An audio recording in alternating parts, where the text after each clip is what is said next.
Siguro narinig nyo na yung 70-20-10 rule.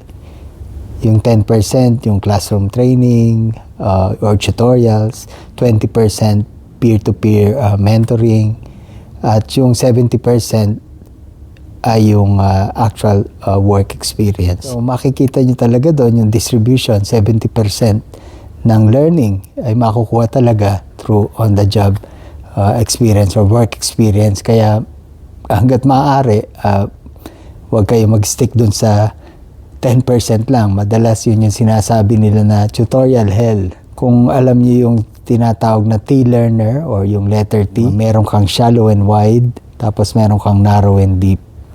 Kaya letter T siya. Mas maganda kung meron kang narrow and deep. Mas maganda kung may pipiliin ka na talaga magiging specialist ka.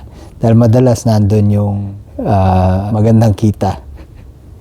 Madalas nandun yung pera sa narrow and deep.